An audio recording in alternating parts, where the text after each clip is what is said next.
सिद्धेभ्यः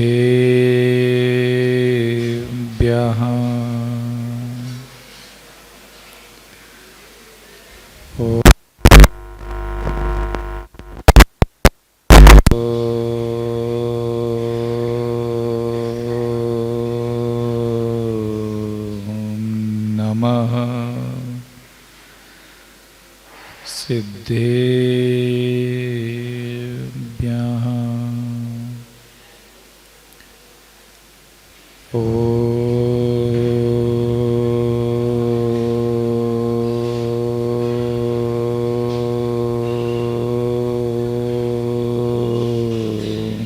नमः सिद्धेभ्यः।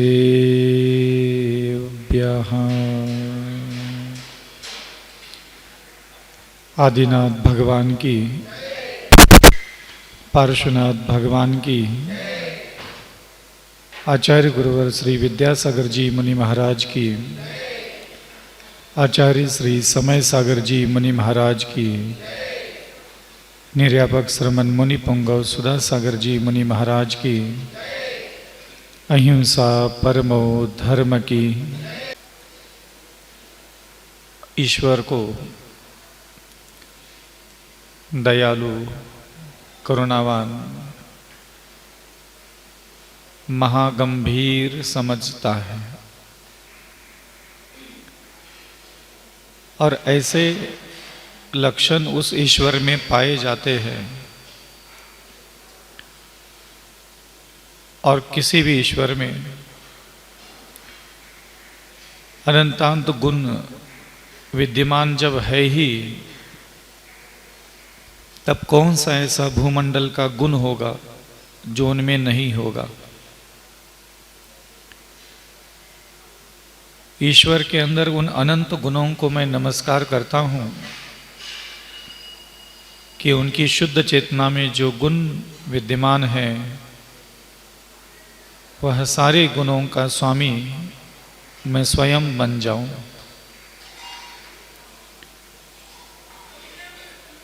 मनुष्य के लिए एक ऐसी बात सोचना कि मेरा कोई और कल्याण करने वाला है, मुझ पर कोई और दया करने वाला है, मुझ पर कोई और करुणा करने वाला है, मेरी कोई और रक्षा करने वाला है, मुझे मेरे जीवन की विपत्तियों से बाहर निकालने वाला कोई और है, ये सोचना किसी मनुष्य के लिए बहुत आसान होता है। जो भी मेरे जीवन का बिगड़ा हुआ है, बिखरा हुआ है, असंतुलित है, जो कुछ भी अधूरी कामनाएं हैं, अभिलाषाएं हैं, मन एक ऐसी कल्पना करता है कि ये सारी चीज़ों की पूर्ति कोई और करके देने वाला है। प्राय करके लोग उसको ईश्वर बोलते हैं, गुरु बोलते हैं, या फिर कोई मंत्र हो सकता है, कोई स्तोत्र हो सकता है। तो मन में ऐसी कल्पना करके वह मंत्र के संपर्क में, स्तोत्रों के सानिध्य में, ईश्वरों के निकट गुरुजनों के सानिध्य में पहुंचता है और अपनी उस समय जो प्रमुख पीड़ाएं होती है उन पीड़ाओं के समाधान के लिए वो उनसे निवेदन, प्रार्थना बड़े सभ्यता के साथ, बड़ी आस्था के साथ, बड़ी उम्मीदों के साथ वो प्रकट करता है। ये सत्य है कि हम दुखी हैं, परेशान हैं, अशांत हैं, और ये सत्य है कि ईश्वर अत्यंत करुणावान है। लेकिन सत्य ये नहीं है कि वो भले ही मेरा परमात्मा, मेरा प्रभु, मेरा ईश्वर, मेरे अनंत, भले ही अनंत करुणा के सागर क्यों ना हो, उनकी करुणा कभी किसी संसारी जीव को प्राप्त नहीं हो सकती। एक करुणा करने वाला व्यक्ति किस रूप में करुणा करता है ये वही तय करता है, ये तुम तय नहीं कर सकते। तुम बोल सकते हो मेरे घुटने में दर्द है, मेरे कमर में दर्द है, मेरे सिर में दर्द है, मेरे दाढ़ में दर्द है, मेरे भाग्य में ऐसा है, मेरी किस्मत में ऐसा हो रहा है। तुम लाखों करोड़ों पीड़ाओं को उनके सामने बड़बड़ाते चले जाओ। तुम होने को तो दुखी हो, अशांत हो, और होने को तो वो भी करुणावान, दयावान है, परोपकारी है, लेकिन वहां आपकी सुनवाई नहीं होगी। एक सच्चा करुणा करने वाला व्यक्ति क्या पीड़ा को दूर करता है? क्या पीड़ा को दूर करने का मार्गदर्शन देता है? और जो दुखी व्यक्ति होता है उसको दुख दूर होने से मतलब होता है, क्या दुख दूर करने के लिए वो मार्गदर्शन चाहता है? दूसरी बात, करुणा करने वाला व्यक्ति किस रूप में करुणा करेगा ये स्वयं तय करता है, और किसी भी पीड़ा का समाधान उसी समय नहीं होता, यह भी प्रकृति का शाश्वत सत्य है। इन सारी चीजों का क्या तात्पर्य है कि हम जीवन भर अपनी अपनी जाति के भगवान, अपनी अपनी जाति के गुरु, शास्त्र, मंत्र, स्तोत्र को पठन पाठन, आस्था, आचरण, क्रियाएं, व्रत, नियम तब करते रहते हैं। लेकिन हकीकत में जितना जीवन में हमें उस धर्म का लाभ मिलना चाहिए, उसकी कृपा का अनुभव मिलना चाहिए, उसकी दया का अनुभव मिलना चाहिए, वो उतना मिल नहीं पाता। कौन ऐसा जीव है जो संसार में अपनी आत्मा को, अपने भाग्य को सर्वश्रेष्ठ निर्माण करना नहीं चाहता? चाहने में तो सब है, और चाहने में तक ही हम सीमित रह जाते कि हम ऐसा चाहते हैं, लेकिन हम कभी ये नहीं सोचते कि जो जो हम चाहते हैं उसके लिए हमें करना क्या है। करना क्या है? और किसी ने कहा कि पापों का विनाश करना है तो धर्म करना चाहिए। आपको एक बात शायद पता है, नहीं पता है, मुझे नहीं पता। एक विचित्र स्थिति है, देव दर्शन करने से पुण्य प्रदान होता है, देव पूजा करने से पुण्य आता है, गुरु की उपासना करने से पुण्य आता है, स्वाध्याय करने से भी पुण्य आता है, संयम, तप और दान से भी पुण्य आता है।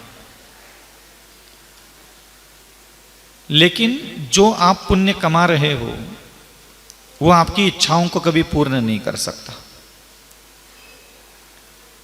एक छोटा सा एरर होता है। एरर माने, बोलते हैं ना कई बार, नाभि में कस्तूरी थी और पूरा जंगल छान मारा। एक सिंपल सी बात बोलता हूं मैं आपको कि क्षमा करके जो पुण्य कमाया जा सकता है उससे आप कभी धनवान नहीं हो सकते। देव दर्शन करके जो पुण्य कमाया जा सकता है उससे आप कभी अमीर नहीं हो सकते, धनवान नहीं हो सकते, शरीर ठीक नहीं कर सकते।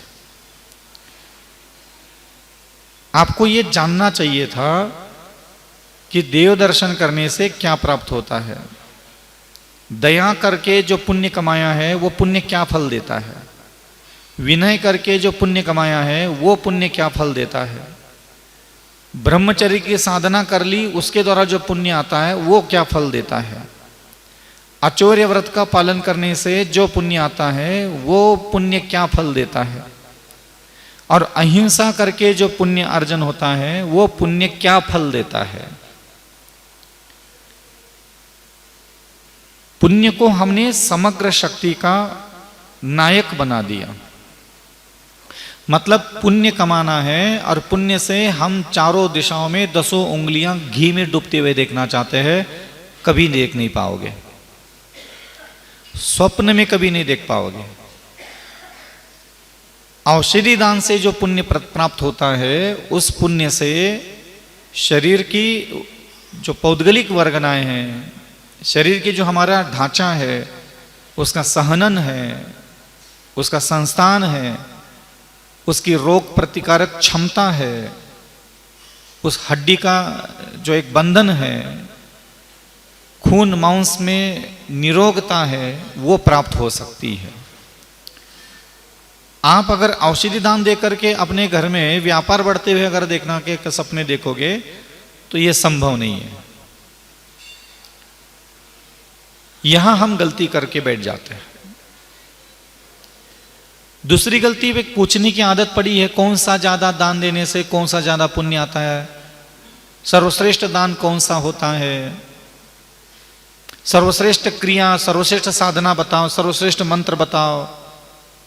ये एक आदत पड़ी है ज्यादा ताकतवर चीज ढूंढने की। ये सब चीजें कुछ नहीं होती, सब मन के चौचले हैं। एक किसान है, उदाहरण के माध्यम से मैं आपको एक बात बताता हूं कि हम गलती कहां कर बैठते हैं। एक किसान है, उसके पास 1 एकड़ भूमि है, चारों तरफ उसने खेती की बाड़ी लगाई है मिट्टी की, ताकि चारों दिशाओं में से पानी खेत के बाहर कहीं जा न पाए। और उसके खेत के एक कोने में एक कुआं है, उस कुएं के अंदर से मोटर लगा करके वो पानी एक खेत के किनारे ला करके पाइप से छोड़ देता है और वहां से वह पानी खेत के चारों दिशाओं में जाता है। ये पिक्चर आपके दिमाग में आ गई। उसका जो 1 एकड़ खेत है उसमें 50 क्यारियां है। क्यारियां जानते हैं? क्या बोलते हैं आप लोग उसको? क्यारियां बोलते हैं। एक क्यारी में सोयाबीन है, दूसरी क्यारी में गेहूं है, तीसरी क्यारी में बाजरा है, चौथी क्यारी में मक्का है, छठवें क्यारी में धनिया है, पांचवें क्यारी में गाजर है, छठवें क्यारी में टिंडा है, लौकी है, गिलकी है। आगे सेफल के पेड़ लगे हैं क्यारी में, एक में चीकू का लगा है, एक में आम का लगा है, एक में लगा है कीवी का, एक में लगा है केले का पेड़। ऐसे उस 1 एकड़ की खेती में 50 क्यारियां है और उस 50 क्यारियों में अलग अलग अलग प्रकार के फल है, पुष्प है, सब्जियां है, अनाज है, धान है। उसने अलग अलग क्यारी में अलग अलग प्रकार के बीज बोए हैं। ठीक है, लेकिन क्या हुआ, उसने जाकर के किसी को पूछ लिया, भज्जा सबसे अच्छा का होत? तो किसी ने कह दिया कि भाई सबसे अच्छा तो आम होत, आम का फल बहुत अच्छा होता है भैया, आम से बढ़कर तो कुछ है ही नहीं, आम ही आम होता। तो वो क्या कर गया, उसके प्रवचन सुन करके वो आया और मोटर चालू की और पूरे अगले 1 साल तक उसने सारा कुएं का पानी सिर्फ आम की क्यारी में ही वह डालता रह गया और अन्य किसी की भी फसल में उसने पानी अपना छोड़ा ही नहीं। अब आम के सीजन में तो उसने आम के मजे मार लिए, बाकी के समय खाने के लाले पड़ गए। अब वो रो रहा है, मेरी किस्मत में गेहूं नहीं, मेरी किस्मत में अनाज नहीं, मेरी किस्मत में धनिया नहीं, मेरी किस्मत में ये नहीं, मेरी किस्मत में वो नहीं है। क्यों नहीं है? क्या बीज नहीं थे उसके पास? क्या पानी नहीं था उसके पास? क्या खाद नहीं था उसके पास? लेकिन क्या कर दिया, किसी गुरु के प्रवचन सुन करके एक ही क्यारी में सारा पानी उड़ेल दिया और एक ही फसल अच्छे से आई, बाकी की चीजें कुछ भी ठीक से नहीं आई। जिनेंद्र भगवान ने अपने वाणी से कहा, अन्नदान, औषधि दान, उपकरण दान, संतशाला, धर्मशाला, जिनबिंब, जिनालय, अनाथालय, अस्पताल, ये सारे भगवान ने देव दर्शन, देव पूजा, गुरु की उपासना, स्वाध्याय, संयम, तप, दान, क्षमा, करुणा, विनय, नम्रता, मधुरता, ये भगवान ने हमारे लिए बीज दिए थे। ये हमें हर खेत के क्यारी में बोने के लिए कहा था। तो हमें भगवान ने कहा था, अन्नदान भी दो गरीबों के लिए, वस्त्र दान दो, औषधि दान दो, पशु पक्षियों की सेवा करो, अनाथालय चलाओ, वृद्धाश्रम चलाओ, अस्पताल खोलो।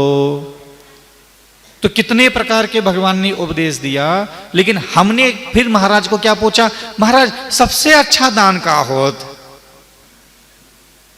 हमें लगा कि हम बहुत बड़े डेढ़ शाने हैं और सबसे अच्छा ढूंढ लेंगे, सबसे अच्छा कर लेंगे और दुनिया में मस्ती मारेंगे। बस यही सबसे बड़ी बेवकूफी हो गई। भले ही आम का फल कितना भी सर्वश्रेष्ठ क्यों ना हो और धनिया कितना भी हल्का क्यों ना हो, ज्वार बाजरा कितना भी तेरे लिए हल्का क्यों ना लगे, लेकिन ध्यान रखना तुझे औषधि दान भी देना था जीवन में, लेकिन तुमने कभी नहीं दिया। 2 कौड़ी कभी अपने घर का पैसा औषधि दान में नहीं लगाया, पक्षियों की रक्षा में कभी पैसा नहीं लगाया, पशु पक्षियों के अन्नदान में, उपचार दान में तुमने कभी पैसा नहीं लगाया। निराश्रित, अनाथाश्रित, नाना प्रकार के पीड़ित मनोरोगी जनों के लिए तुमने कभी अपने इस सृष्टि के अंदर मेरे प्रभु के मुख से निकले हुए प्रत्येक शब्द में तुम्हारे धन का, तुम्हारी बुद्धि का, तुम्हारे मन का इन्वेस्टमेंट करना है, ये तुम्हारा कोई गुरु तुम्हें नहीं कहता। जबकि शास्त्र क्या कह रहे हैं, जबकि प्रभु क्या कह रहे हैं।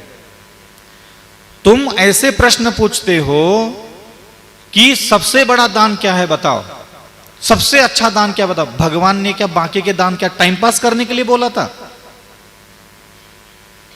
भगवान ने बाकी के सारे शब्द क्या हल्के थे, नीच थे, महामूर्ख भगवान थे इसलिए बोला था? तुम ये कौन होते हो चमड़ी के बुद्धि के धारण करने वाले कि भगवान के मुख से निकला हुआ कौन सा शब्द सही है, कौन सा शब्द ज्यादा ताकतवर है और कौन सा शब्द कम ताकतवर है?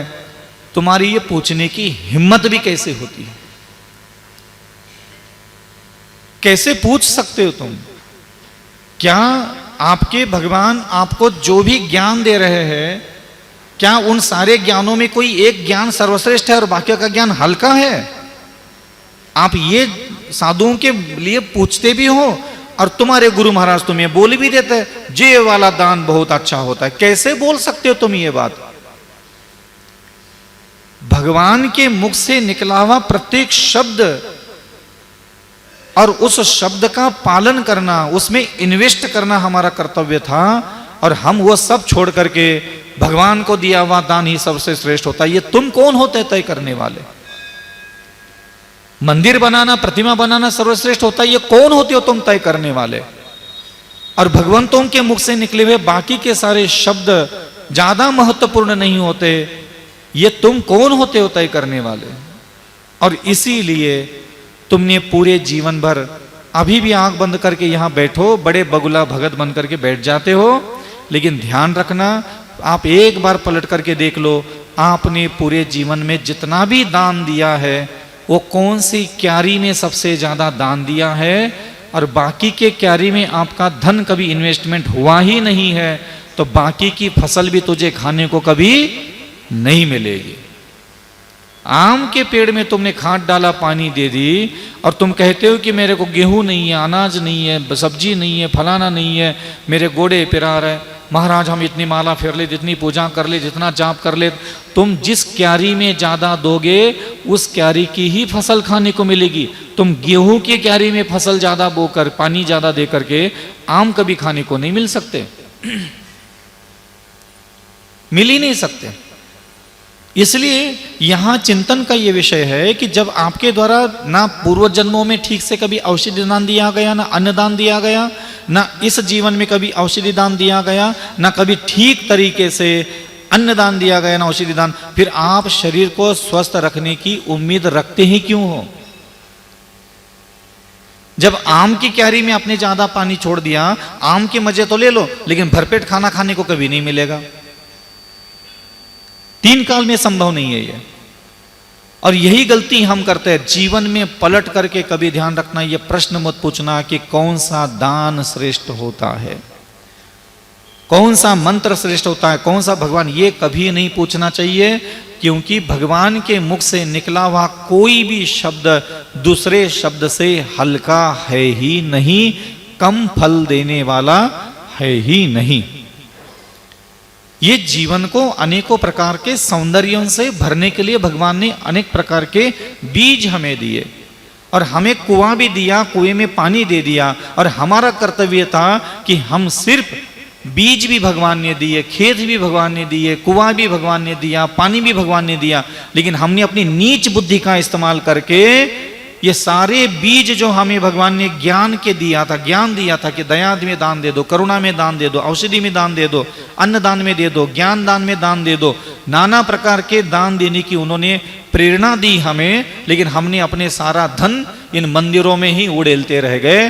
पूरी जिंदगी ता उम्र तक सिर्फ भगवान भगवान भगवान भगवान भगवान भगवान भगवान, पैसा जेब से निकला नहीं, बस भगवान, मंदिर मंदिर मंदिर मंदिर। और तुम ऐसा सोच के बैठते हो कि भगवान तुम्हारी सारी समस्या सुलझाएगा। तो भगवान ने औषधि दान देने के लिए टाइम पर तुम्हें अगर भगवान के दर्शन पूजन अभिषेक विधान करके अपने शरीर की बीमारियां ठीक करवानी है तो भगवान ने औषधि दान क्या टाइम पास के लिए बोला था? तुम्हें अगर पूजा पाठ करके अपने घर का धन वैभव बढ़वाना है तो तुम्हें गरीबों को, असहायों को, निराश्रित जनों के ऊपर अनाथालय में जाकर के कपड़े दान देने के लिए कहा था, लेकिन तुमने पलट करके कभी देना जरूरी नहीं समझा। और तुम कहते हो कि हमारी बरकत नहीं हो रही है, इतना धर्म कर्म पूजा पाठ करते। तुम जिस क्यारी में ज्यादा पानी डालोगे तुम्हें वही खाने को मिलेगा। तुमने जिस क्यारी में पानी पहुंचाया ही नहीं, तुमने जिस क्यारी में खाद डाला ही नहीं, तुम उस फल को भोग कैसे सकते हो? कई बार ऐसा चिंतन आता था कि भगवान ने ये क्षमा, दया, करुणा, विनय, नम्रता ये बताया क्यों है? तो थोड़ा सा ये बात मुझे एक और समझ में आई थी नहीं कि क्षमा करके जो पुण्य कमाया जा सकता है उस पुण्य से कभी जीवन में धन वैभव समृद्धि नहीं आती। क्षमा के द्वारा जो मैंने पुण्य कमाया है उस पुण्य का फल ये होता है कि अन्य जन भी मेरे से प्रीति करने लग जाते हैं। उसका पुण्य यही रूप से फलता है। मैं जब किसी के प्रति दया भाव रखता हूं, उस दया के द्वारा जो मैंने पुण्य कमाया है उस पुण्य से महापुरुष मुझ पर दया करने लग जाते हैं, यही उसका फल है। मैं जब औषधि दान देता हूं, औषधि दान देकर के जो मैंने पुण्य कमाया है उस पुण्य से मेरी ही शरीर की हड्डियां, मांस, खून, स्वस्थता, निरोगता, रोग प्रतिरोधक क्षमता, सौंदर्य, कामदेव का शरीर बनाने में ये मुझे मदद करती है, यही उस पुण्य का फल है। मैं जब अहिंसा की साधना करता हूं, अहिंसा का ही साधना करके जो मैं पुण्य कमाया, आपको पता है अहिंसा की साधना करके जो पुण्य आता है उससे क्या मिलता है? अहिंसायाम प्रतिष्ठायाम तत्सन्निधौ वैर त्यागः। जब जब मैं सच्चे मन से अगर अहिंसा की साधना के लिए सावधान हूं तो मेरे आसपास वैरी निर्माण नहीं होते, यही उसका फल है। इसीलिए जिनेंद्र भगवान के दरबार में समोशरण में शेर भी, शेरनी का बच्चा भी गाय का बछड़े का दूध पीता और गाय का बछड़ा भी शेरनी का दूध, यही उसका पुण्य का फल है कि उनके निकट आने के बाद अब कोई भी वैरी आपस में वैर भाव नहीं रखता। ना भगवान के अंदर जगत के जीवों के लिए वैर भाव रहता है, ना उनके निकट आने वाले व्यक्तियों के हृदय भी जो मलिन थे, द्वेष और एक दूसरों के लिए संक्लिष्ट परिणामों से भरे हुए थे, उनका हृदय बदलने लग जाता है कि नहीं, ऐसे अहिंसा की साधना करने वाले आचार्य विद्यासागर जी के पास हम आए, महाराज जी ने कह दिया कि नहीं, आपस में लड़ाई बंद कर दो। तुरंत लोगों के हृदय में सहृदय हर्ष पूर्वक एक दूसरों को माफ करते थे। ये उनकी अहिंसा का फल है कि वैर भाव रहित। सत्य प्रतिष्ठायाम, जो व्यक्ति सत्य बोल करके पुण्य कमाता है, मधुर वचन बोलता है, प्रिय वचन बोलता है, आनंद देने वाले वचन बोलता है, पाप नष्ट करने वाले वचन बोलता है, जो दूसरों को कर्ण प्रिय वचन बोलता है, उस सत्य वचन के, मधुर वचन के बोलने से जो पुण्य असर होता है उससे क्या फल मिलता है? तो उसके मुख से निकला हुआ प्रत्येक शब्द वचन सिद्धि का रूप धारण कर लेता है और उसके वाणी से जो जो प्रकट होता है, जिससे भी वह जो बोलता है वह सत्य होने लग जाता है। ये उसकी सिद्धि है, यही फल मिलेगा उसका। अचौर्य, जो व्यक्ति अचौर्य महाव्रत अनुव्रत का पालन करता है, वो व्यक्ति अचौर्य अनुव्रत और महाव्रत का पालन करने में रुचि रखता है, तो उस अचौर्य व्रत का पालन करते समय जो पुण्य आता है उससे क्या मिलेगा? उससे बिना पुरुषार्थ किए, बिना मेहनत किए, वो कहीं भी नुक्कड़ पर भी किसी भी कोने में दुकान खोल करके बैठ जाए, लोग स्वयं आएंगे और उसकी मदद करेंगे कि ये ले लो 10,000, ये ले लो 20,000। कई बार आपका देख लेना, कई सारे लोग आपके सामने मदद मांगने के लिए आते हैं, गरीब होते हैं, और मन करता है कि यार इसको 1-8 लाख रुपए दे दे, और हम चुपचाप दे भी देते हैं। कहीं ना कहीं उसने चोरी का त्याग किया होगा पूर्व जन्मों में, और उसने त्याग करके जो पुण्य संचित किया था उसके कारण लोग उसको धन के रूप में सहयोग करने के लिए हमेशा तत्पर रहते हैं।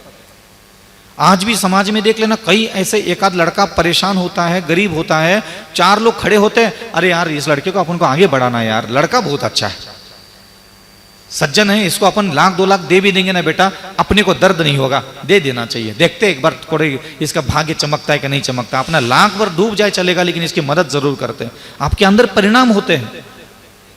और कभी कभी ऐसे लड़के आते हैं जो परेशानी में होते हैं, लेकिन उनको देखने के बाद लगता ही नहीं कि इस पर 5,000 भी इन्वेस्टमेंट करे, ये परेशान है, ठीक है, अपने कर्म से।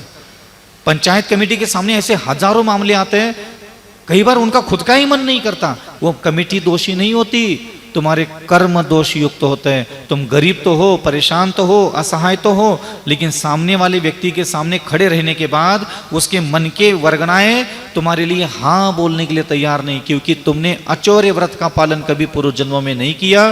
तो तुम कहीं भी खड़े रह करके सहयोग मांगोगे, किसी भी प्रकार का सहयोग मांगोगे, तो तुम्हें सहयोग करने वाला कोई नहीं आएगा। इसलिए अचौर्य अनुव्रतों का पालन करने की प्रेरणा। ब्रह्मचर्य का पालन करने के लिए भगवान ने कहा, उसका क्या फल होता है? उसका फल, आप ब्रह्मचर्य की साधना करके मोक्ष नहीं मांग सकते। ब्रह्मचर्य का एक ही फल है, अकूट धन संपदा वैभव बहिरंग लक्ष्मी की अंतहीन बहिरंग लक्ष्मी, हीरे जवाहरात सोना चांदी, अंतहीन वैभव प्राप्त होता है उसको। कभी अक्षुण्ण बोलते हैं जिसको, खंडित नहीं होने वाला धन। अगर तुम रोज के 1000 सिक्के बांटोगे तो खजाने में अपने आप 1000 सिक्के आके बैठ जाएंगे।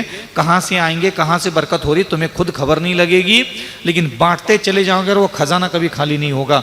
ऐसा अखंड वैभव, अक्षुण्य वैभव, कभी अंत नहीं होला वैभव होता है। वो वैभव प्राप्त होता है स्त्री मात्र का, पुरुष मात्र का, पर स्त्री पर पुरुषों का हृदय से सम्मान करना, आंखों से सम्मान करना, नियत से सम्मान करने की जिसकी चेतना में संस्कार होते हैं, ऐसे व्यक्ति के लिए ब्रह्मचर्य के फल के रूप में वहां अक्षुण्य वैभव बहिरंग लक्ष्मी की प्राप्ति होती। और कालांतर में जब महाव्रत का द्वारा ब्रह्मचर्य का पालन करता है तो अंतरंग लक्ष्मी की भी उसको प्राप्ति होती है। ये ब्रह्मचर्य का फल है। ब्रह्मचर्य का फल और किसी रूप में नहीं निकलेगा। इसीलिए स्वर्गलोक में सौधर्मेंद्र, सानत कुमार, महेंद्र, ब्रह्म, ब्रह्मोत्तर जितनी भी स्वर्ग है, इसमें तो कुबेर आदि पद होते हैं। ये सारे बड़े पद किसको मिलते हैं आपको पता है? महाव्रतियों के लिए रिजर्वेशन फिक्स होता है। वो भवनवासी हो, व्यंतरवासी हो, चाहे कल्पवासी हो, चाहे ज्योतिषवासी हो, चारों निकायों के देवताओं के जो श्रेष्ठ पद होते हैं वो सबके सब मुनि महाराज के लिए ही रिजर्वेशन होता है, अनुव्रति और महाव्रति के लिए। सीता का अनुव्रत का पालन किया, देखो वो 16वें स्वर्ग में इंद्र के बाद उपेंद्र, उपाध्यक्ष जिसको बोलेंगे यहाँ, इतना बड़ा पद प्राप्त कर लिया। सोच लो उसने किसके दम पर? ब्रह्मचर्य के दम पर। अपरिग्रह, जन्म लेते ही देवताओं के द्वारा महल बनाने के लिए देवता मरे जाते हैं। जन्म लेने के पहले ही देवता आकर के आंगन में रत्न उड़ेल करके चले जाते हैं, जो चाहे उठा ले, हमें क्या लेना देना, हम तो उड़ेल के आ रहे। ये कहां से आ रहा है सब? ये आता है अनुव्रतों में रुचि रखने से। लेकिन तुमने पूरी जिंदगी भर जे मंत्र, जे स्तोत्र, जे भगवान ने जो साधना करने के लिए कही, भगवान ने जिसने डूबने के लिए कहा, तुमने उस सब चीजों को दरकिनार करके 2 बार फलाना स्तोत्र पढ़ लेते और 2 बार फलाना दीपक लगा के कर लेते हैं। कौन से तीर्थंकर की वाणी है, कौन से तीर्थंकर का आदेश है उसके लिए? जो मेरे प्रभु ने कहा है तुम उसको नजरअंदाज करके ये मन के अंदर फुरफुरी पैदा करने वाली चीजों का मैं समर्थन करूं, तुम अगर सोचोगे तो मेरे बस की नहीं है। मेरे प्रभु ने अहिंसा, सत्य, आचौर्य, ब्रह्मचर्य, अपरिग्रह, दशो धर्म, 12 भावनाएं, षोडश कर्ण भावनाओं को सम्मान दे करके 9 जन्म व्यतीत किए, तब जाकर के वो स्वयं तीर्थंकर बन के बैठ गया। उन्होंने कभी ये गली में चमत्कार करने वाली चीजों के पीछे भाग करके तीर्थंकर नहीं बने। इसलिए ध्यान रखना, आप लोग देव दर्शन के द्वारा जो पुण्य कमाते उससे आप अपनी घर गृहस्थी की सारी चीजें मांग नहीं सकते। देव दर्शन करने से पुण्य आता है, लेकिन हर पुण्य तुम्हारी हर इच्छा को पूरा करने के लिए सक्षम नहीं है। हर शब्द का पुण्य है, भगवान के मुख से निकले हुए हर शब्द के द्वारा पालन करोगे तो पुण्य आएगा, लेकिन सारा पुण्य एक जैसा फल तुमने कुएं का पानी निकाल करके हर क्यारी में तो डाल सकते हो, लेकिन हर क्यारी में जब बीज अलग अलग बोए हैं तो फल भी अलग अलग ही प्रकट होंगे। इसलिए ध्यान रखना, चतुर्बुद्धि से धर्म किया करो। शरीर स्वस्थ चाहिए, औषधि दान करो। आसपास के अपने घर के सास ससुर है, इनके मुख से कफ निकलता है, लघु शंका हो रही, शौच की क्रिया हो रही, कपड़े गंदे हो रहे हैं, अति वृद्धावस्था है, सेवा करो, करो सेवा, वा नमस्कार करो, गाली देते घृणा करते करो सेवा, तभी तुम्हें ये सर्वांग सुंदर शरीर अगले जन्मों में मिलेगा, नहीं तो मिलेगा ही नहीं कभी। तुमने सोच के रखा होगा कि मैं ज्यादा धर्म, ज्यादा पूजा, ज्यादा विधान, ज्यादा दान करूंगा, गुल्लक में 50 की जगह 100 डालूंगा तो मेरे न्यारे व्यारे होंगे। तुम्हारे न्यारे व्यारे नहीं होने वाले, कमिटी लोगों के न्यारे व्यारे होते। तुम्हारे काय का न्यारा व्यारा? 10 लाख देना है तो भी मंदिर में, 1 रुपए देना है तो भी मंदिर में। तुम जब अपने कुएं का सारा पानी आम के पेड़ पर डाल रहे हो तो बाकी की फसल तो तुम्हें खाने को कभी नहीं मिलने वाली। तो सारी चीजों में आपका इन्वेस्टमेंट होना चाहिए। भगवान के मुख से निकले हुए सारी चीजों में आपका इन्वेस्टमेंट होना चाहिए। कभी ये मत पूछो कौन सी क्यारी में ज्यादा पानी डालूंगा तो मुझे ज्यादा मुनाफा होगा। भगवान के द्वारा दिए हुए सारे बीज, बीज माने ज्ञान, ज्ञान माने उपदेश, सभी में तुम्हारा धन इन्वेस्टमेंट होना चाहिए, मन इन्वेस्टमेंट होना चाहिए, वाणी इन्वेस्टमेंट होना चाहिए, शरीर इन्वेस्टमेंट होना चाहिए। तभी तुम एक चतुर्मुखी विकास की बातें करोगे। फिर दाएं जाओ, बाएं जाओ, ऊपर जाओ, नीचे जाओ, खाई में गिर जाओ, तुम जिधर जाओ तुम्हें सफलता ही सफलता मिलेगी। क्यों? तुमने सारी क्यारी में पानी डाल दिया। गेहूं भी खाने को मिल रहा है, सोयाबीन भी मिल रहा है, बाजरा भी मिल रहा है, धनिया भी मिल रहा है, आम भी मिलने लगा, मक्का भी मिलने लगा, हाँ केला भी मिलने लगा, आम भी मिला। जिधर जाओ जो चाहोगे सारा संसार का सुख तुझे मिलेगा। ये मेरे प्रभु ने व्यवस्था दी थी। लेकिन आप लोगों ने वो 40 साल से दरबार लगाया, बस खाली वो प्रतिमा बना दो और ये शिखर बना दो और फलाना बना दो, जय दान सर्वश्रेष्ठ दान होता है। ये तुम्हारा सर्वश्रेष्ठ दान के चक्कर में तुमने खुद के जितना भी अभागा दुर्भाग्यशाली बने हो, तुमसे बड़ा और कोई दुर्भाग्यशाली दुनिया में नहीं हो सकता। कि साक्षात प्रभु ने हमें अन्नदान, औषधि दान, उपकरण दान, पीछी का दान, हाँ ये सारे आवास दान, ये सारी चीजों में हमें इन्वेस्ट करने के लिए कहा था। लेकिन इस प्रकृति के किसी भी वस्तु के ऊपर आपने कभी एहसान नहीं किया। ये दान आखिर है क्या? ये दान शब्द का एक सिंपल सा अर्थ होता है कि मैं अचल सागर हूं और ये मेरा जीवन जन्म से लेकर के मृत्यु तक मुझे यहां जी रहा हूं। मुझे जीने के लिए मिट्टी, हवा, पानी, अग्नि, वनस्पति, जल, पृथ्वी, जल, अग्नि, वायु, वनस्पति, इनके द्वारा सिंचता हूं, इनको इस्तेमाल करता हूं और मैं खुद को जीवित रखता हूं।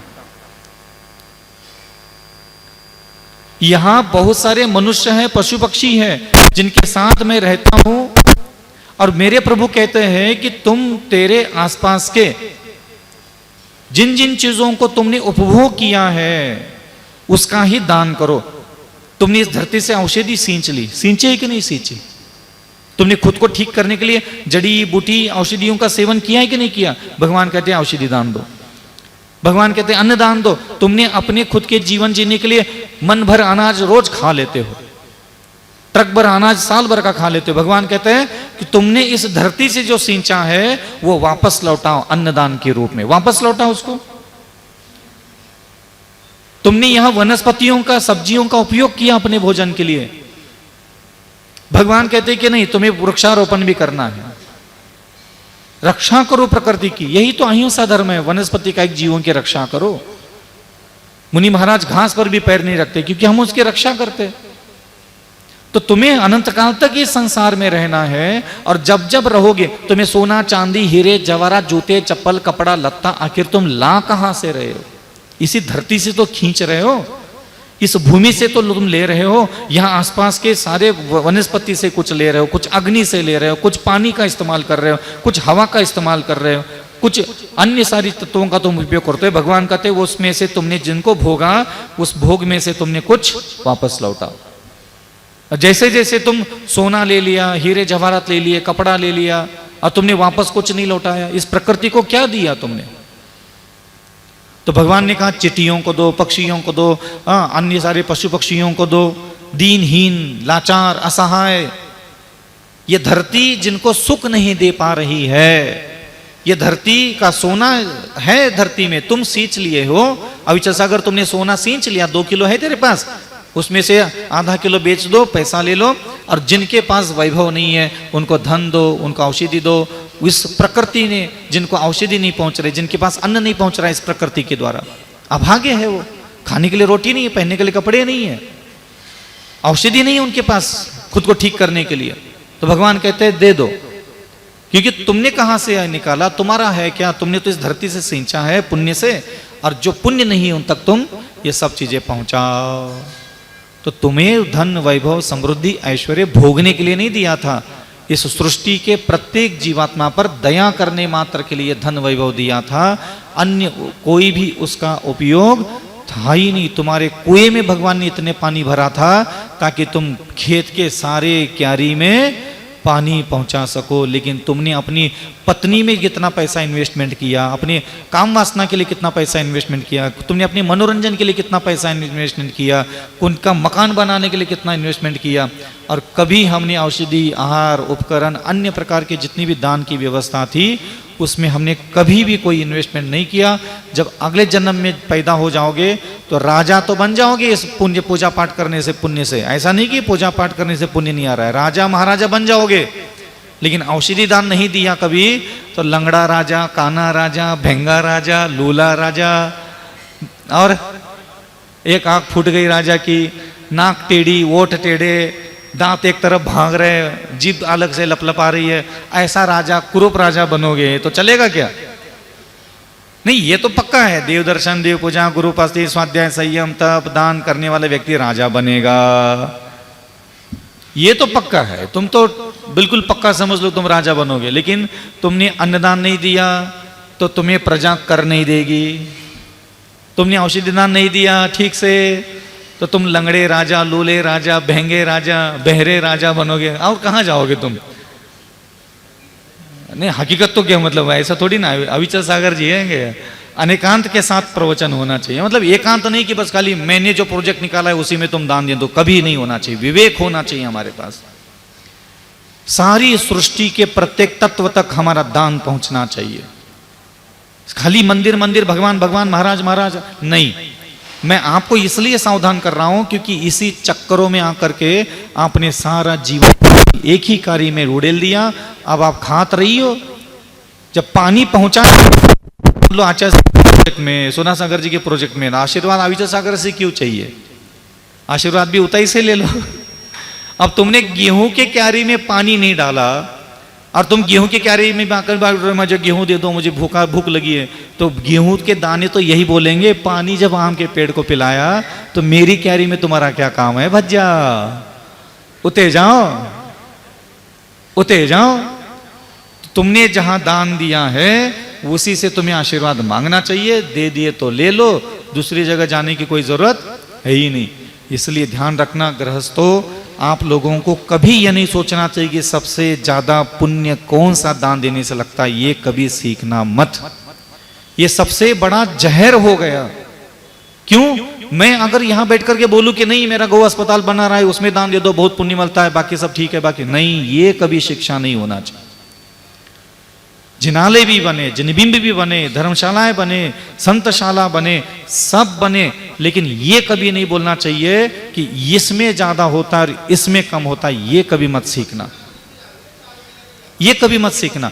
ये सीखना चाहिए औषधि दान में भी मेरा जाएगा, आहार दान में भी मेरा जाएगा, उपकार में भी जाएगा, अनाथालय में भी जाएगा, वृद्धाश्रम में भी जाएगा, गरीबों के लिए जाएगा, औषधि देने में जाएगा। मेरा सारे संसार में जितनी प्रकार की पीड़ा, वेदना, अशांति है, सभी प्रकार की पीड़ा को शांत करने के लिए मेरा मन, मेरी वाणी, मेरे शरीर, मेरी इंद्रियां, मेरी भावना, मेरा धन वहां हर जगह इन्वेस्ट होगा।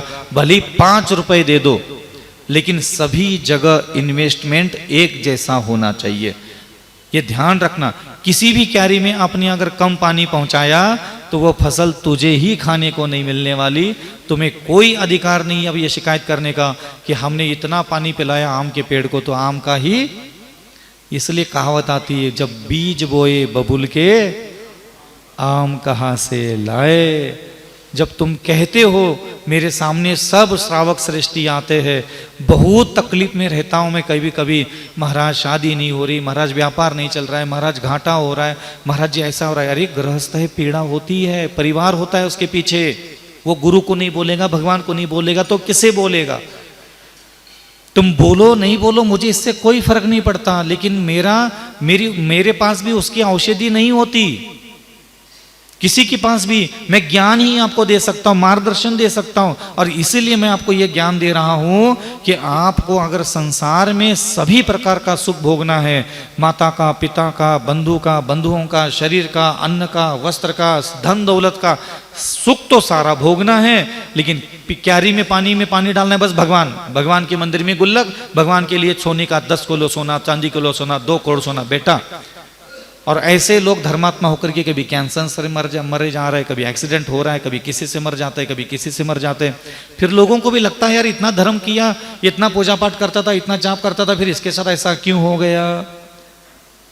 तो भैया, तो उसने भी जिस क्यारी में पानी डाला था वो अगले जन्म में मिलेगा, जिस क्यारी में उसने पानी नहीं डाला था ना वो उसको इस जन्म में मिलेगा ना अगले जन्म में कभी मिलेगा। इसलिए आप लोग विवेक के साथ दान धर्म करना सीखो। ये मेरा कर्तव्य है कि मैं प्रत्येक शब्द, मेरे प्रभु के मुख से निकला हुआ प्रत्येक शब्द, जो जो उन्होंने जहां जहां दान देने के लिए कहा है वहां सभी जगह समान रूप से आपको दान देना चाहिए। किसी चीज को ज्यादा और किसी चीज को कम कहने की कोई आपको जरूरत नहीं है। मान लो मैंने कह दिया भगवान की प्रतिमा बनाना बहुत बड़ा काम होता है, बहुत बड़ा पुण्य होता है, और आप बाहर जाकर के किसी गरीब के द्वारा मांगा जा रहा है 5 रुपए, तुमने नहीं दिया है, इसको क्या देना, बड़ा दान करेंगे हम, बड़ा पुण्य कमाएंगे हम। कुछ नहीं होता बड़ा पुण्य और कुछ नहीं होता छोटा पुण्य। हमें सिर्फ बड़ा और छोटा पुण्य के चक्कर में न जाकर के मेरे प्रभु के मुख से निकले हुए जितने दान के भेद है उस हर दान में मेरा इन्वेस्टमेंट होगा, ये सोचना चालू करो। ये नहीं सोचना कि ज्यादा पुण्य क्या होता है, क्या कर लोगे ज्यादा पुण्य से। और जिस तरीके से तुमने पुण्य कमाया है वो पुण्य उसी रूप में फलेगा। क्षमा के द्वारा जो पुण्य कमाया जाता है वो अलग फल देता है, मार्दव के द्वारा जो पुण्य कमाया जाता है वो अलग फल देता है, आर्जव के द्वारा जो पुण्य कमाओगे वो अलग फल मिलेगा, जाप करके जो पुण्य कमाओगे वो अलग फल देगा, पूजा करके पुण्य कमाओगे वो पूजा का पुण्य अलग फल देगा, दान दे करके औषधि दान दोगे वो पुण्य तुम्हें शरीर को स्वस्थता देगा। तुमने अन्न दान दिया तो अन्नदान के बदले में अन्न ही मिलेगा। तो तुमने जिसमें इन्वेस्टमेंट किया है वही तुझे मिलेगा। ये नियम है प्रकृति का। आदिनाथ भगवान ने देख लो 6 घंटे तक बैल को अन्न नहीं दिया, तो वो अन्न नहीं दिया तो किसके लाले पड़े थे। तो जिस क्यारी में उन्होंने पानी डाला ही नहीं था अगले जन्म में वो क्यारी का अन्न उसके हिस्से में आया ही नहीं, 6 महीने तक भोगते रहे, घूमते रहे। सीधा सा गणित है। बाहुबली भगवान ने औषधि दान दे दिया, देखो कामदेव बनकर के सामने आ गए। ऐसा ही कर्म का फल फलता है, आपके मन के हिसाब से नहीं कि मैं माला फेर करके परीक्षा में पास हो जाऊं, नहीं, ज्ञान दान देने से ही तुम्हारी बुद्धि का विकास होगा। तुम्हारे माला का और स्तोत्र का क्या लेना देना है उसमें, उसका कोई लेना देना ही नहीं है। तो ज्ञान दान देने से जो फल मिलता है, ज्ञान दान देकर के जो पुण्य मिलता है, उस पुण्य से तुम्हारी बुद्धि, विवेक और विशेष ज्ञानावर्धन का क्षम ही प्रकट होगा। अब तुम कहोगे कि नहीं मैं गरीबों के लिए वृद्धाश्रम खोलूंगा और मेरी बुद्धि का विकास हो जाए, ये उसका फल है ही नहीं। हर शब्द का पालन करना चाहिए और हर शब्द का पुण्य है, लेकिन भगवान के मुख से निकले हुए प्रत्येक शब्द का पुण्य अलग अलग ही फल देता है। और ये मैं मन से नहीं बोल रहा, ये पूरा आगम में लिखा हुआ है। ये आगम में लिखा है, भक्ते सुंदर रूपम, पढ़ो इसको। हाँ, भक्ति करोगे, तुम कहोगे कि भगवान की भक्ति करने से सब कर्म कट जाएंगे, सारी चीजें दुकानदारी ठीक हो जाएगी, मैं तो 2-2 घंटे भक्तांबर पढ़ लूंगा, कल्याण मंदिर सोत पढ़ लूंगा तो मेरा तो न्यारे वारे हो जाएंगे। नहीं होंगे। भगवान कहते हैं भक्ते सुंदर रूपम, भक्ति करके जो पुण्य आश्रय करोगे वो पुण्य सिर्फ तुम्हारा सुंदर रूप निर्माण करेगा। स्तुति करोगे, प्रशंसा करोगे, भगवान कहते भगवान की स्तुति करने से सारे कर्म कटते हैं, झर झर झर झरी पराग, नहीं कटेंगे, ऐसा नहीं होता। भक्ते सुंदर रूपम, स्तवनात् कीर्ति, तुम्हारा यश, कीर्ति, वैभव चारों दिशाओं में तुम्हारा नाम प्रसिद्ध हो जाएगा। तुम लोगों की प्रशंसा करोगे तो। भक्ति सुंदर रूपम स्तवनात् कीर्ति उपासनात् पूजा। तुम जिनेंद्र भगवान के अथवा किसी भी भगवान के तुम आराधक हो, उपासक हो, उनकी आस्था रखते हो, तो क्या फल मिलेगा? पूजा। लोग तुम्हारे मान सम्मान करेंगे, आदर से देखेंगे कि तुम उपासक हो, जिनेंद्र भगवान के दी हुई आज्ञा का पालन करने में रुचि रखते हो, सौम्य मुद्रा, नम्र मुद्रा, लघुता के साथ अपने परिवार में सभ्यता के साथ जीते हो, तो लोग तुम्हारी सभ्यता की प्रशंसा करेंगे, पूजा करेंगे। नहीं भाई साहब तो बहुत अच्छे भाई साहब, मानना पड़ेगा भाई साहब। अगर भाई साहब कुछ कहते तो पूरे अशोकनगर के लोग कोई बात नहीं काटते भाई साहब। ये पूजनीयता हो गई। तो ये क्या हो गया? तो भक्ति करोगे तो क्या, जाप करोगे तो क्या, स्तुति करोगे तो क्या, अर्घ्य चढ़ाओगे तो क्या, विधान करोगे, ये सब आगम में जब लिखा हुआ है तो आंख पे पट्टी बांध करके क्यों जीते हो? शरीर स्वस्थ चाहिए तो आप अच्छे अभी से अपने बच्चों को कहो औषधि दान दो कि भाई, तभी तो उसके जीवन में औषधि का लाभ मिलेगा। अन्न दान दो, वृद्धाश्रम में भेजो, पशु पक्षियों को अन्न डालो। तुमने किसी का पेट तो भरा ही नहीं पूरे जीवन भर, अपना ही पेट भरे जा रहे हो। अपने ही पेट में मंगोड़ी जाए, अपने ही पेट में रसगुल्ला जाए, अपने ही पेट में आइसक्रीम जाए। कभी से तुम 24 घंटे पूरी जिंदगी सर अपने पेट में क्या भरना है, बस इसी के जुगाड़ में रहते हो। कभी ख्याल ही नहीं आता कि इस धरती पर इतने पक्षी है, इतने पशु है, इनको जा करके थोड़ा मुट्ठी भर अनाज डाल दो, इनका भी पेट भर जाए। कभी ख्याल ही नहीं आता। सुधा सागर साधना करे, तेरी लुगाई का और तेरा पेट भरने के लिए अनाज हमेशा मिलता रहे। इसलिए महाराज, बब्बा महाराज, हम खाए, हमारी लुगाई खाए, हमारा साथ खानदान खाए, बस जो है हमारे आचार्य विद्यासागर महाराज के आशीर्वाद से। अरे तुमने आशीर्वाद से सर अपना ही गड्ढा भर दिया, अपनी ही काम वासना, अपनी ही भूख, अपनी ही तृष्णा मिटा रहे। इस धरती के कितने पशु पक्षियों की भूख मिटाई, प्यास मिटाई, पीड़ा मिटाई, कुछ है ही नहीं। कभी किसी चिड़िया का भी तुम्हारी मुट्ठी भर अनाज डालने से पेट भरा है, तुम्हें याद है? किसी कुत्ते का भी तुम्हारे रोटी खिलाने से भरपेट, एक बार तुमने किसी कुत्ते को एक ही जगह पूरा दिन भर का कोटा पूर दिया, तुम्हें याद है? भरपेट खाना एक बार में तुमने खिलाया। यहां आकर के तुम बड़ा पुण्य, बड़ा वैभव, बड़ी बातें। ये धर्मसभा में महाराजों की धर्मसभा झमाझम झमाझम, 21,000, 50,000, 1 लाख, 51 लाख, 2 लाख, और कहां जा रहा है सारा पैसा? सृष्टि के किसी भी एक जीव का भी ठीक से भला नहीं हो रहा। सारे क्षेत्रों पर सैकड़ों 200 कमरे बन रहे। एक भी व्यक्ति वहां जाकर के, गरीब व्यक्ति एक दिन फ्री में रह करके दिखाए, किसको लाभ मिल रहा है? घर भी तुमने दान दे करके अपना 4 करोड़ का, 2 करोड़ का, 50 लाख का खुद का कमरा, खुद का बेडरूम तुमने झक्कास बना दिया।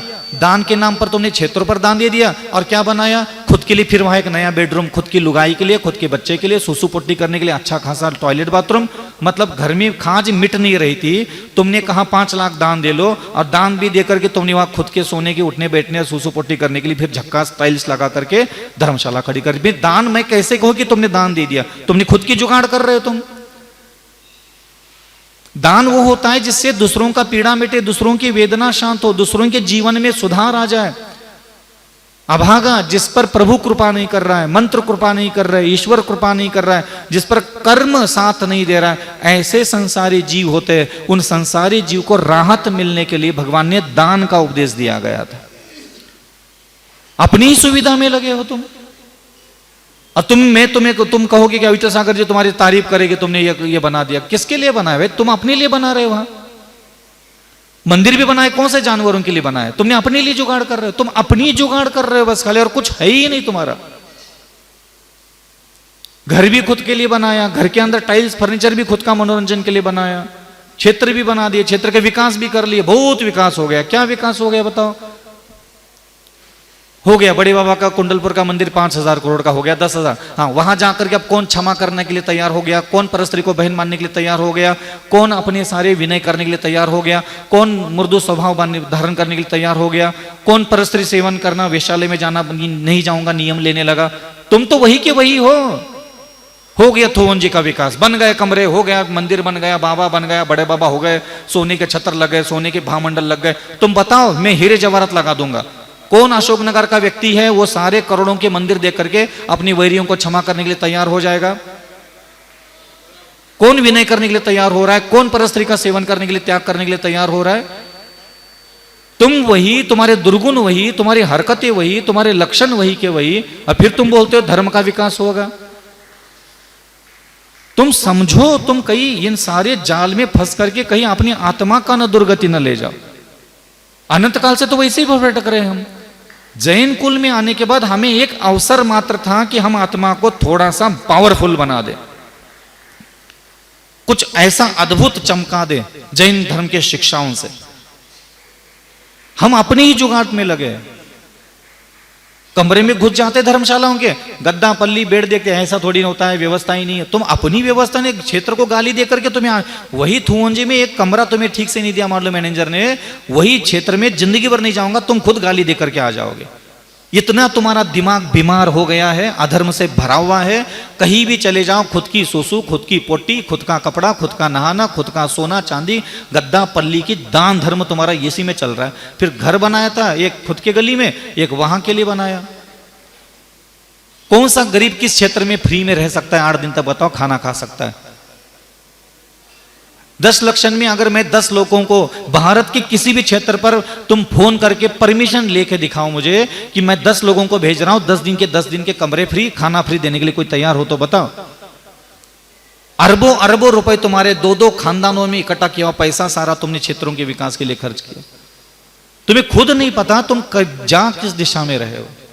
मैं ये नहीं कह रहा हूं कि नहीं करना चाहिए, विरोध, उल्टा मत अर्थ निकालना इसका। मैं सिर्फ तुम्हें सबक ये दिखा रहा हूं कि तुमने प्रभु के मुख से निकले हुए अन्य शब्दों को सम्मान नहीं दिया।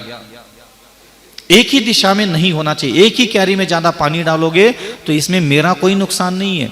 मैं अविचल सागर सारी क्यारी में पानी डालता हूं। मैं क्षमा की क्यारी में पानी डालता हूं, दया की क्यारी में पानी डालता हूं, नम्रता की क्यारी में पानी डालता हूं, मैं परोपकार करने में भी पानी डालता हूं, मैं जनबिंबों की भी निर्माण करता हूं, मैं जनाले भी निर्माण करता हूं, मैं धर्मशाला भी निर्माण करता हूं, मैं संतशाला भी निर्माण करता हूं, मैं गौ अस्पताल भी खोलता हूं, मेरा और भी गरीबों को खाना भी खिलाता हूं। मुझे पता है ना, मैं संसार में जन्म लिया और मैंने जैन धर्म के शास्त्र पढ़े, मेरी आत्मा ने उसको समझा और मैंने ये जान लिया कि मेरे प्रभु कहते हैं कि जो जो मेरे मुख से शब्द निकला है अविचल सागर तुम उसमें इन्वेस्टमेंट करो।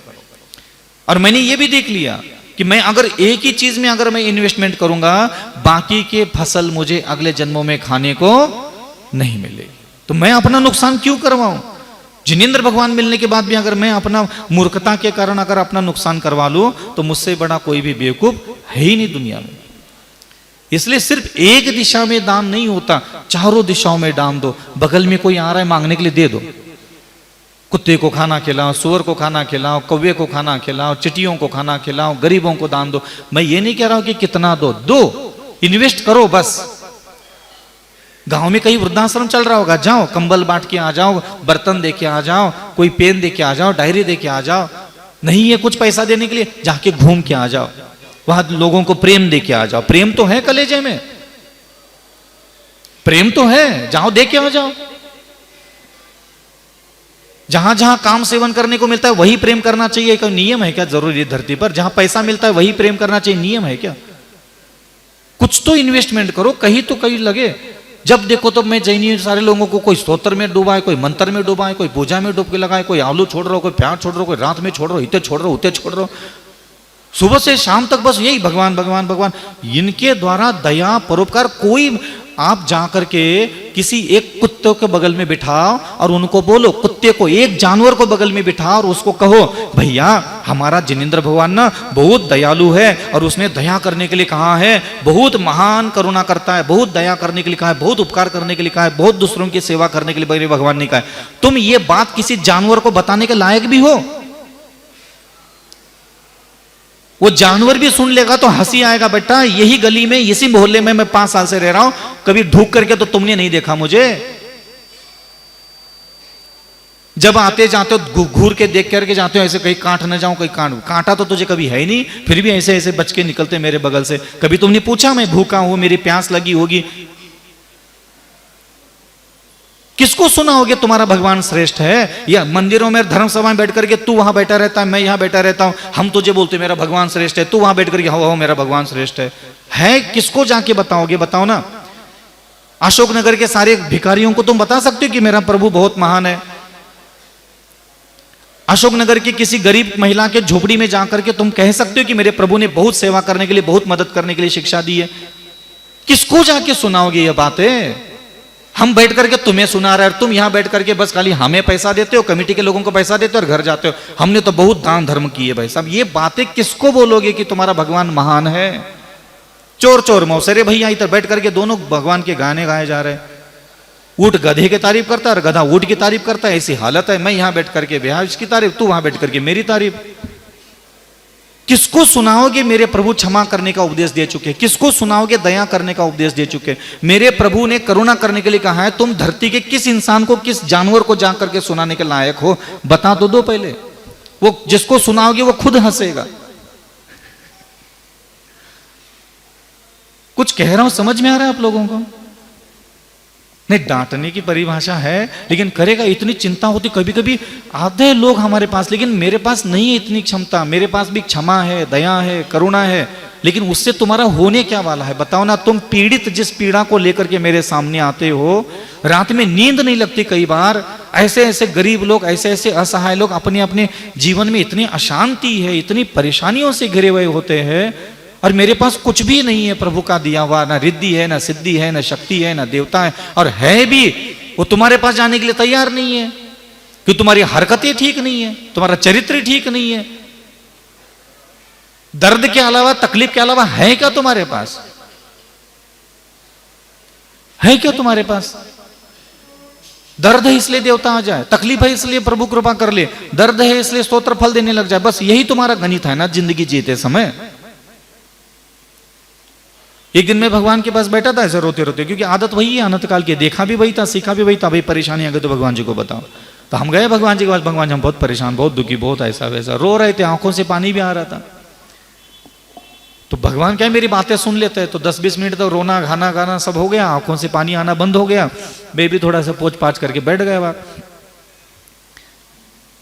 भगवान काहे जवाब नहीं दे रहे? कच्चो तो जवाब दे दो। भगवान जी से हमारी बात होती थी तब भगवान जी ने कहा भैया ठीक है, जैसे अगर जो तो हम सुन रहे हो तो तुम कितनी तकलीफ में हो, मुसीबत में हो, संकट में हो, कितना घोर पीड़ा हो रही है, रात की नींद नहीं आ रही है, सांस घुट रही है, बेचैनी बेचैनी हो रही है, हम तो सब देख भी रहे, तुम बोल भी रहे, हमने सुन लो, लेकिन हम तुम्हारे पर ऐसे करुणा नहीं करेंगे। मैंने कहा कब करोगे? और इतनी तकलीफ में हो नहीं करोगे? बोले नहीं, तुम अपनी अच्छाइयां बताओ मेरे सामने बैठ करके। पहले दुखड़ा तो कुत्ते भी रो लेंगे, अभी कुत्ते को बुला लो और बोलोगी तो पता तेरी क्या तकलीफ है, तो अभी वो भाव करके सब बकने लग जाएगा। उसकी जिंदगी में कौन सा सुख भरा पड़ा है?